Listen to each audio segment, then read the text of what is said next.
마태복음 6장 25절에서 34절까지의 말씀, 우리 짧습니다. 한 목소리로 받들어 봉독하겠습니다. 시작. 그러므로 내가 너희에게 이르노니 목숨을 위하여 무엇을 먹을까 무엇을 마실까 몸을 위하여 무엇을 입을까 염려하지 말라. 목숨이 음식보다 중하지 아니하며 몸이 의복보다 중하지 아니하냐. 공중의 새를 보라. 심지도 않고 거두지도 않고 창고에 모아들이지도 아니하되 너희 하늘아버지께서 기르시나니 너희는 이것들보다 귀하지 아니하냐. 너희 중에 누가 염려함으로 그 키를 한 자라도 더할 수 있겠느냐. 또 너희가 어찌 의복을 위하여 염려하느냐. 들의 백합화가 어떻게 자라는가 생각하여 보라. 수고도 아니하고 길쌈도 아니하느니라. 그러나 내가 너희에게 말하노니 솔로몬의 모든 영광으로도 입은 것이 이 꽃 하나만 같지 못하였느니라. 오늘 있다가 내일 아궁이에 던져지는 들풀도 하나님이 이렇게 입히시거든 하물며 너희일까 보냐. 믿음이 작은 자들아. 그러므로 염려하여 이르기를 무엇을 먹을까 무엇을 마실까 무엇을 입을까 하지 말라. 이는 다 이방인들이 구하는 것이라. 너희 하늘아버지께서 이 모든 것이 너희에게 있어야 할 줄을 아시느니라. 그런즉 너희는 먼저 그의 나라와 그의 의를 구하라. 그리하면 이 모든 것을 너희에게 더하시리라. 그러므로 내일 일을 위하여 염려하지 말라. 내일 일은 내일이 염려할 것이요 한날의 괴로움은 그날로 족하니라. 아멘. 오늘 목의 숨을 이어가는 삶, 나라와 의를 구하는 삶이라는 제목의 말씀 함께 나누겠습니다. 삶에는 두 가지 종류가 있습니다. 오늘 예수님의 말씀에 의하면 아주 크게 분류로 나누자면 두 가지 분류입니다. 하나는 목숨을 위하는 삶입니다. 이 삶은 무엇을 먹지? 무엇을 입지? 무엇을 마시지? 염려하는 삶입니다. 여러분, 목숨이란 말이 무슨 말입니까? 제가 묵사마다 깨달았는데 목의 숨입니다. 목의 숨이 계속 이어질 거를 염려하며 사는 삶입니다. 그런데 여러분, 목의 숨은 심장이 뛰고 이렇게 여러 가지 작용들이 있죠. 목의 숨은 내가 이어가는 것입니까? 아니요. 하나님이 이어가시는 겁니다.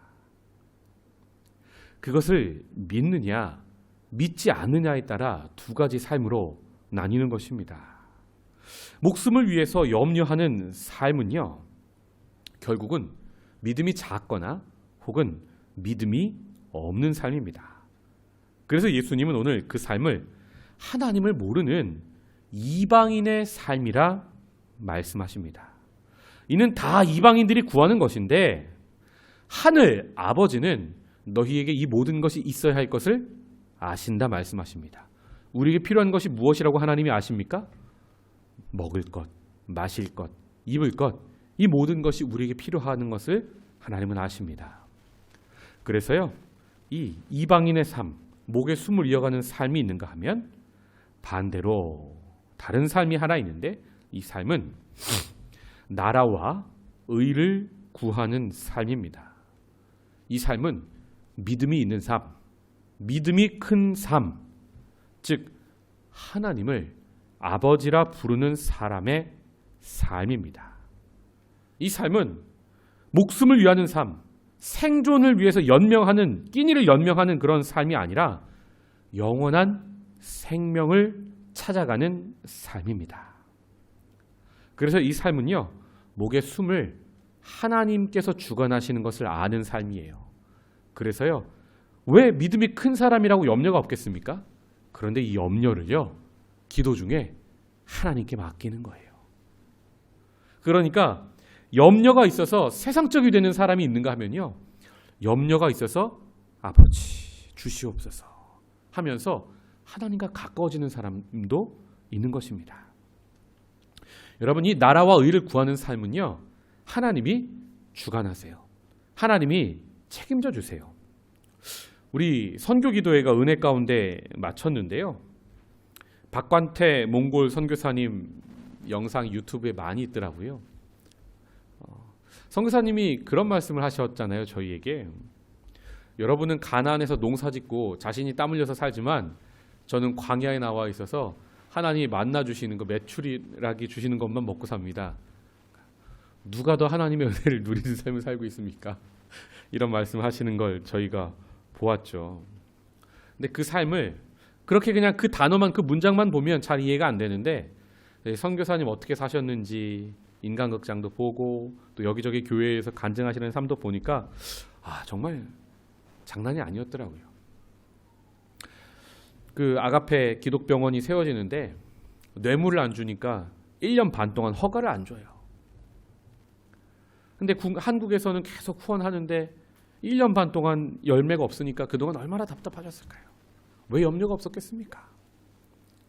또 하나님이 이게 모든 형통하게 인도하셨죠. 하지만 또 이 의료 봉사차를, 이동차를 주셔서 저 오지에 하나님 뜻이니까 이제 고치고 복음 전하러 가는데 차가 구렁텅이에 빠져요. 건지는데 안 돼요. 건지는 차가 왔는데 건지는 차도 빠져요. 40시간을 진흙에 빠져서 오도 가도 못해서 사람들이 다 기진맥진해서 그날 박관태 선교사님이 하나님께, 하나님 나한테 왜 이러십니까? 근데요, 그렇게 기도하는데 몇 시간 있다가 전화가 온 거예요. 그 몇 억의 후원금이, 정말 간절한 필요한 후원금이 그날 온 겁니다. 그러면서 하나님이 마음에 주시는 마음이, 내가 다 책임진다. 내가 인도한다. 너는 힘을 빼라. 그 마음을 주셨다지 않습니까? 성도 여러분, 우리도 인생의 진흙텅이에 빠질 때가 있어요. 오도 가도 못할 때가 있어요. 그래서 하나님, 정말 나한테 왜 이러십니까? 나 싱가포르로 부르신 분이 하나님이신 거 내가 믿는데 나한테 왜 이러십니까? 할 때가 있지 않습니까? 그런데요, 그때 우리가 믿음 잃지 말고요, 기도해야 되는 거예요. 하늘아버지께서 필요한 모든 것을 채우시는 걸 우리가 믿으니까요, 우리는 아버지 하면서 기도해야 된다 이 말이에요. 기도하면 하나님이 채우세요. 하늘의 만나와 메추라기를요. 그런데 하나님 주시기 전에 내가 또 기도하다 말고 세상 가운데 나아가서 세상적인 방법으로 뭔가 채우려 하니까 하나님이 채우시는 걸 맛보지 못하는 것이죠. 성도 여러분, 우리에게 믿음이 있습니까? 하나님께서 만나도 주시고 메추라기도 주셔서 광야에서 이스라엘 백성을 먹이신 분임을 우리는 정말 믿습니까? 성인이 돼서요, 이거를 동화처럼 생각하는 경향이 있어요. 또 이 책임지는 사람이 많을수록 그런 것들을 동화처럼 여기는 경향이 있어요. 근데 내가 믿는다고 생각하는데 실제 세상에서의 내 삶은 전혀 믿지 않는 삶, 이방인의 삶을 우리가 살아갈 때가 있습니다. 예수님은 그걸 말씀하세요. 여러분, 이게 산상수훈 중에 말씀이잖아요. 마태복음 5장에서 7장. 산상수훈의 핵심은요, 겉과 속이 같은 삶이에요.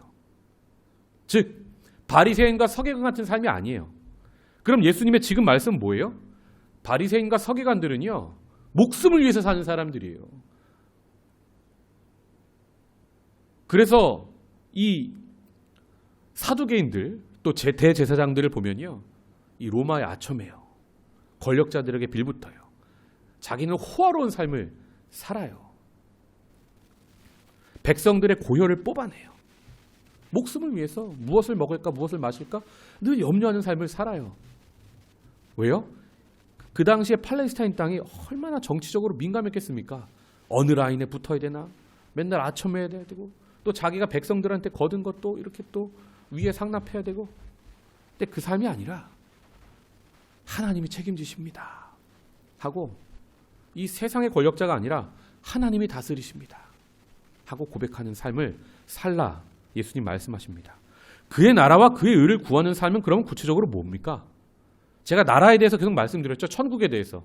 그게 하나님 나라라고. 하나님 나라의 핵심은 하나님이 왕이 되셔서 주권을 가지시고 우리를 다스리는 삶입니다. 즉, 이 세상의 경제 논리가 세상이 우리를 다스리는 게 아니라 하나님의 말씀이, 하나님의 뜻이 우리를 인도하고 다스리는 걸 믿는 삶이, 그 하나님의 통치 안에 거하는 삶이 하나님 나라의 삶이에요. 그것을 구하는 삶이에요. 하나님의 의는 뭡니까? 로마서에서 사도 바울이 밝히잖아요. 복음에는 하나님의 의가 나타났다고. 예수님께서 말씀하신 전하신 그 기쁜 소식이 하나님의 의예요. 복음이 하나님의 의예요. 하나님의 다스림을 온전히 구하는 삶. 예수께서 사신 그 삶, 그 의로운 삶을 우리가 이 땅에서 구해내기 위해서 몸부림치는 삶이 바로 그의 나라와 그의 의를 구하는 삶이라 예수님은 우리에게 말씀하십니다. 그것을 구하면요, 이 모든 것을 우리에게 더하시겠대요. 사도 바울은요, 그 나라와 그의 의를 구하는 삶을 평생을 살죠. 그럼 그 안에 염려가 없습니까? 아니요, 있어요. 그런데 그 염려가요, 우리가 하는 염려랑 많이 달라요. 고린도 후서 11장에는요, 사도 바울이 자기의 고생담을 주구장창 얘기하잖아요. 어쩔 수 없이 부득불 자랑하면서. 그러나 마지막에 이런 말을 합니다. 고린도 후서 11장 28절. 이 외의 일은 고사하고 아직도 날마다 내 속에 눌리는 일이 있으니. 여러분, 사도 바울 대사도도 눌리는 일이 있어요. 숨이 안 쉬어질 만큼 마음이 답답한 일이 있다 이 말입니다. 근데 그게 뭡니까? 곧 모든 교회를 위하여 염려하는 것이라. 아멘. 여러분 안에 있는 염려는 어떤 종류의 염려입니까? 하나님 나라와 의를 구하여, 간절히 구하여 염려하는 하늘의 염려가 있기를 주님의 이름으로 축복합니다. 이 염려를 하는 사람은요, 세상의 모든 그런 염려거리들, 고민거리들 있잖아요. 책임지신다는 거예요. 내 자녀, 내 직장. 여러분, 그 모든 것들도 기도해야죠. 그런데 그것 위에 하늘의 염려를 하는 사람을 하나님이 그 인생을 책임지시는 줄 믿습니다. 이것을 말씀하시면서요, 새와 백합화를 말씀하세요. 공중의 새를 봐라. 땀 흘리지 않고 심지도 않고 거두지도 않는데, 창고에 모으지도 않는데 하늘아버지가 기르신다. 너희는 이것보다 귀하다. 또 무엇을 입을까 염려하는 삶을 고쳐주시기 위해서 백합화를 말씀하세요. 수고도 아니하고 길쌈도 아니한다. 그런데 솔로몬의 모든 영광으로도 입은 것이 이 꽃 하나만 갖지 못하였다. 내일 아궁이에 던져지는 땔감으로 사용되는 이 들의 꽃과 풀도 하늘아버지가 입히시는데 하물며 너희일까 보냐. 믿음이 작은 자들아. 성도 여러분, 우리가 세상을 살면서 믿음이 작아질 때가 있습니다. 그때 하나님 앞에 나와 아버지 하면서 기도합시다. 주님이 가르쳐 주신 기도로 기도하고 간구와 기도와 도구와 감사로 하나님께 아뢰시다. 그럴 때 하나님께서 우리에게 필요한 모든 것을 채우실 줄 믿습니다. 기도하겠습니다. 하나님, 우리는 이방인 같은 자가 아니라 하나님을 아버지라고 부르는 사람입니다. 하나님, 진짜 나에게 믿음이 있는지 선교기도회로 선교사님들의 삶을 보면서 많이 반성해 보았습니다. 하나님, 우리가 믿음이 작았습니다. 다시 한번 믿음 내보이겠습니다. 하나님을 의지하겠습니다. 그의 나라와 그의 의를 구하겠습니다. 싱가포르에 부르신 하나님의 뜻을 이루어 보겠습니다. 그리하면 하나님께서 모든 것을 채우시는 것을 우리가 맛보며 살아가는 인생 살 수 있도록 은혜 더하여 주시옵소서. 내 자녀의 문제도 하나님께 올려드립니다. 내 직장의 문제도 하나님께 올려드립니다. 내 가정의 문제도 하나님께 올려드립니다. 내 건강의 문제도 하나님께 올려드립니다. 다만 매일매일 하늘의 염려, 예수 그리스도의 심장을 가지고 복음을 위하여 염려하는 삶을 살겠습니다. 하나님이 형통하게 인도하여 주시옵소서. 여호와는 내게 복을 주시고 너를 지키시기를 원하며 여호와는 그의 얼굴을 내게 비추사 은혜 베푸시기를 원하며 여호와는 그 얼굴을 내게로 향하여 드사 평강 주시기를 원하노라. 아멘.